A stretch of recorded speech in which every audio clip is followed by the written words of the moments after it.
Hello అండి, అందరికీ నమస్కారం. కలమందతో ఏం చేస్తే మన ఇంట్లో ఉన్న దరిద్రం అంతా పోతుంది, ఈ వీడియోలో మనం తెలుసుకుందాం. పరిహార శాస్త్రాల్లో కలమంద చెట్టు ఉంది. కలమంద చెట్టు అనేది అన్నిట్లో కల్లా విశేషమైన చెట్టు అని చెప్పుకోవాలి. ఏ చెట్టు అయినా సరే వేళ్ళు అన్నీ తడిచేలాగా రోజు నీళ్లు పోస్తేనే చెట్టు అనేది పెరుగుతుంది. కానీ ఈ కలమంద చెట్టుకు 6 నెలల పాటు నీళ్లు లేకున్నా చెట్టు అనేది పెరుగుతూనే ఉంటుంది. కలమంద అనేది ఇంట్లో ఒక దిక్కున పెట్టుకుంటే మీకు ఉన్న దరిద్రం అంతా పోతుంది.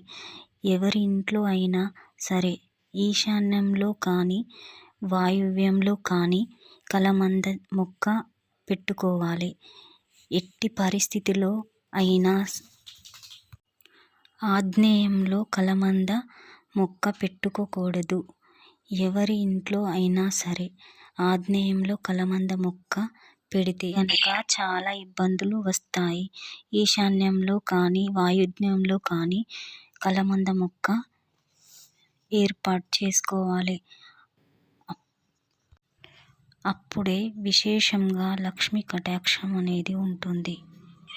ఇంటికి ఉన్న నెగిటివ్ ఎనర్జీ మొత్తం తొలగిపోవాలంటే మొక్క ప్రత్యేకంగా ఇంటి ముందు వేలాడతీయాలి.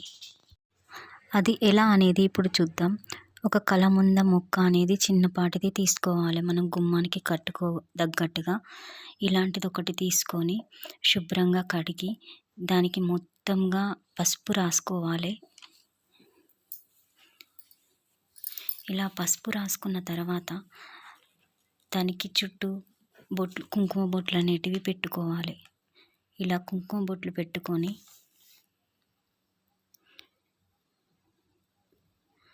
అన్ని కొమ్మలకు అలా కుంకుమ బొట్లు పెట్టుకొని ఒక దారం తీసుకొని దాన్ని 5 వరుసలుగా చేసుకొని మొదటన దారంతో కట్టి వేర్లు పైకి చెట్టు అనేది కిందికి వేలాడబడేటట్టుగా అయితే చేసుకోవాలి.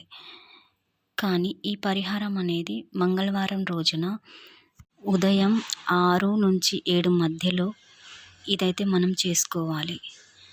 ఇలా మనం గుమ్మానికి కట్టుకుంటే మన ఇంట్లో ఉన్న నెగటివ్ ఎనర్జీ అంతా పోయి మనకు ఇంట్లో అంతా పాజిటివ్ ఎనర్జీ వచ్చి ఇంట్లో ఏ సమస్యలు లేకుండా సంతోషంగా ఉంటాము.